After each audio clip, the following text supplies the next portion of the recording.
Berikutnya saya akan mereview untuk di steering Scania. Ini kita lihat posisi steeringnya, ada switch ya di bawah steering, kemudian di samping sebelah kanan steering ini ada switch. Oke, ini switchnya untuk apa? Mari kita bahas untuk switchnya. Nah, di sini ada dua switch, kanan dan kiri ya. Kalau switch yang sebelah kanan ini sesuai dengan gambarnya, ini gambar truk dalam posisi di turunan ya. Nah, sedangkan ini di sini ada lambang speedometer. Jadi kalau teman-teman melihat monitor panel, dipahami dulu lambangnya. Nah, ini lambangnya speedometer, ini lambangnya unit di turunan ini ya. Nah, jadi fungsinya ini namanya switch ini adalah namanya adalah DSC. DSC itu kepanjangan dari downhill speed control. Sedangkan yang di samping ini namanya adalah cruise control. Ya, ingat ya teman-teman, namanya cruise control. Kemudian yang sebelah sini namanya DSC, downhill speed control. Nah, itu nama daripada kedua switch ini. Nah, sekarang fungsinya dari masing-masing switch. Sekarang kita bahas dulu yang posisi sebelah kanan ini. Ini adalah fungsinya pada saat unit itu di turunan, kita bisa melakukan setting untuk proses pengeremannya. Jadi misalkan kita setting di sini 40. Nah, nanti di layar monitor sini akan muncul kecepatannya 40.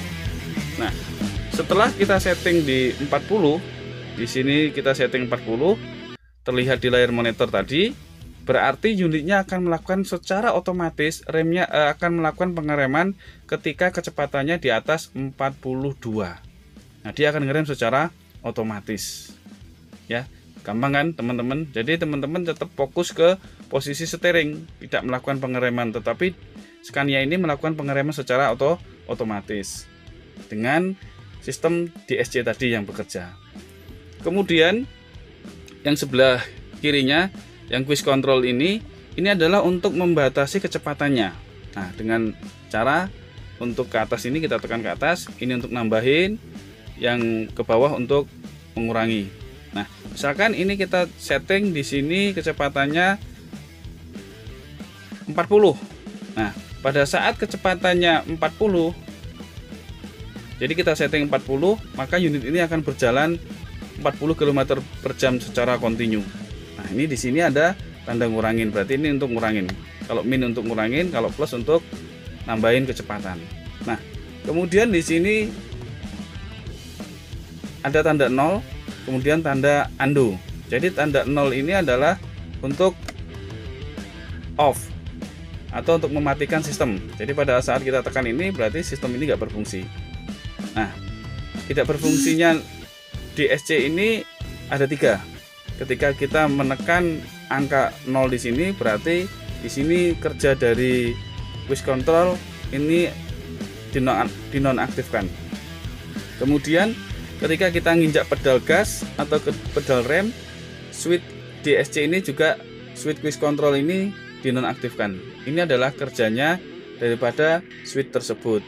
Jadi untuk yang ada di steering ini, yang di NTG ini, jadi unit ini bisa melakukan akselerasi kecepatan dengan pembatasan 40 km per jam, dan dia bisa melakukan pengereman dengan pembatasan yang sudah ditentukan.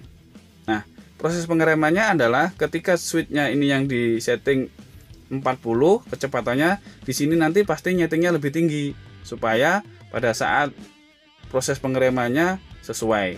Jadi angka DSC lebih tinggi daripada angka cruise control. Nah, ini untuk cara kerja dua switch yang ada di sini. Kemudian yang di sini ini adalah untuk mode kerja ya. Mode kerja ada 3. Kalau kita tekan di sini, ini mode kerja. Mode kerja itu nanti akan terlihat di main display. Nah, ini mode kerja standar. Ini adalah mode kerja power. Jadi mode kerja itu ada 2, ada standar, kemudian ada mode power. Kapan kerjanya mode standar? Yaitu ketika unit itu beroperasi di kondisi jalan yang datar. Kapan mode kerja power? Itu pada saat kita mengoperasikan di tanjakan, dan pada saat jalan datar atau kosongan unitnya tanpa muatan kita menggunakan mode ekonomi.